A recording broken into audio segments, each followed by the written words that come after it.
Why is it that the man in the newest car is often the closest to total ruin? Look, we are groomed from birth to worship the smell of fresh leather.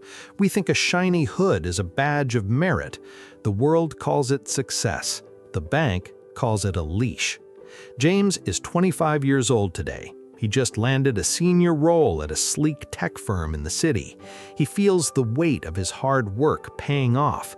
He wants the world to see his victory. He stands in a showroom of glass and cold steel. The lights hit a charcoal SUV like a spotlight on a stage. It is beautiful. It is aggressive. It costs more than his father made in 5 years. James doesn't see a liability. He sees a throne. The salesman smiles with teeth like piano keys. He talks about monthly payments, not total costs. James signs the digital pad with a shaky hand. He is now the proud owner of a depreciating brick. The truth is, he just traded his next 5 years of freedom for a cent. As he drives off the lot, the value drops by $10,000. That is the price of the ego tax. It is a heavy price to pay for a feeling. The city lights reflect off the hood in frantic red and amber tones. James feels like a king for exactly 10 minutes. Then he remembers the insurance bill. Then he remembers the fuel costs. He is now a high-paid slave to a piece of metal. Marcus is also 25 years old today. He works at the same firm as James. He received the same bonus. But Marcus is standing in a quiet urban park. He watches the God rays filter through the oak trees. He drives a 10-year-old hatchback that is paid in full. The paint is fading, but his bank account is glowing. He doesn't need a chrome grille to feel powerful. Marcus understands the language of the wealthy. He knows that money is a soldier. If you send your soldiers to buy a car, they are captured. They never return to you. If you send them to the market, they bring back prisoners. Marcus opens his phone and looks at his portfolio. He sees a different kind of vehicle. He sees a high-growth tech stock. He sees a company that builds the future. He buys shares while James buys tires. Marcus is building a fortress of assets. James is decorating a cage of liabilities. Look, the math of the middle class is a trap. They work for money, then give it back to the rich. They buy toys to look wealthy, which keeps them poor. Here's the catch. Real wealth is silent. Real poverty is loud and drives a 2026 SUV. The 10% law. A car loses 10% of its value the second you turn the key. The compound curse. That car payment, invested, is worth $1 million in 30 years. The freedom gap. Assets pay for your life. Liabilities make you work forever. The ego tax. Most people buy things they don't need to impress strangers. Look, the road James is on has no exit. He will need a newer car in 3 years. He will need more debt to stay relevant. He is on a treadmill that never stops. The truth is, his boss owns him. The bank owns his commute. The car dealership owns his weekends. James is trapped in a neo-noir cycle of frantic energy. He works late to pay for the car that takes him to work. It is a beautiful, hand-painted tragedy. He is chasing a horizon that stays out of reach. His life is high-contrast chaos. Marcus is playing a different game. He is buying back his time hour by hour. Every share of stock is a brick in his wall. In 5 years, James will have a used car and a debt. In 5 years, Marcus will have a seed that has sprouted. He understands that patience is the ultimate leverage. The truth is, Marcus is the one who is truly moving fast. He is moving towards the exit of the rat race. He is building a life of symmetrical peace. The blue and gold palette of his world is steady. He doesn't care about the neighbors. He cares about the legacy. Think about the metal in your driveway. Is it a tool or a master? Does it help you build or does it demand your blood? The dealership is a temple of broken dreams. They sell you a lifestyle they know you can't afford. They want you to stay in the employee mindset. They need you to keep chasing the next shiny object.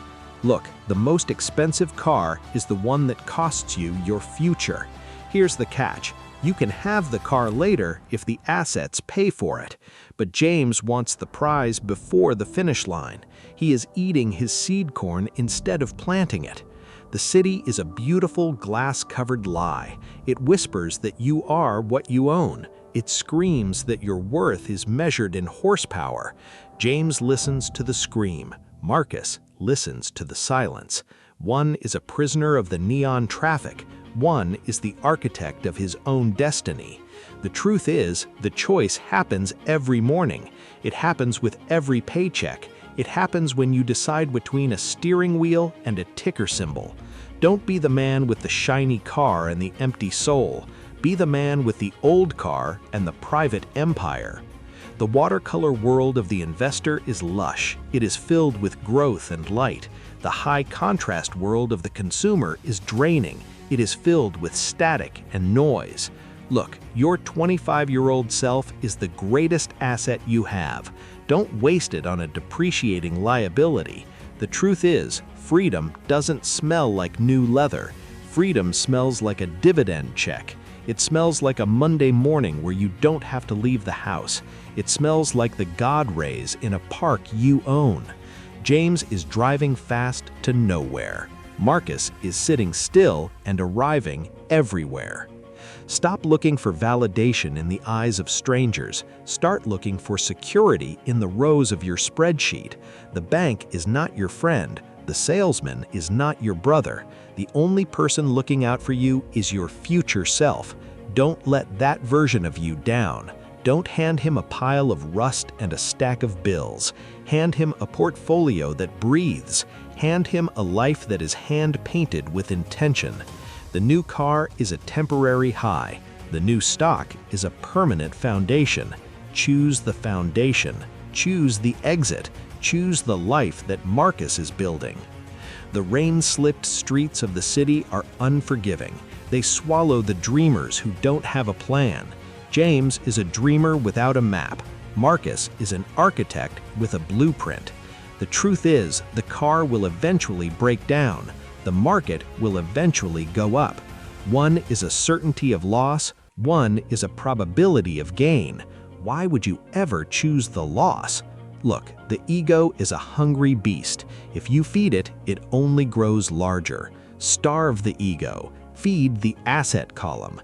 That is the only way to win the 2020s.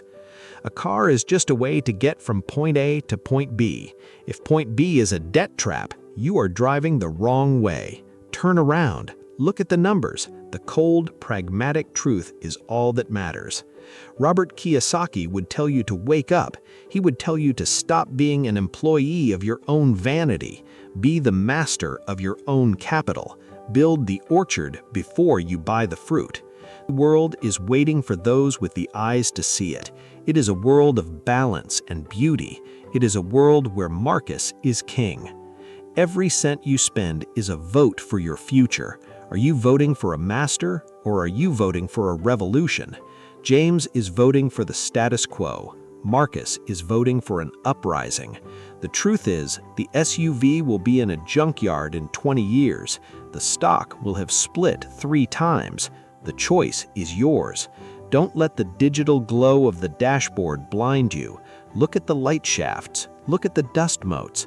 Life is too short to spend it paying for a charcoal gray cage. Break the cycle. Buy the stock. Build the life. Be the architect. The engine of a new car is the heartbeat of a dying dream. The growth of a new stock is the breath of a rising sun. James is listening to the engine. Marcus is watching the sun. In the end, only one of them will be truly free. Look, the truth is, the exit is right there. You just have to be willing to drive an old car to reach it. Real wealth is what you don't see. It is the car not bought. It is the status not chased. It is the freedom that never rusts.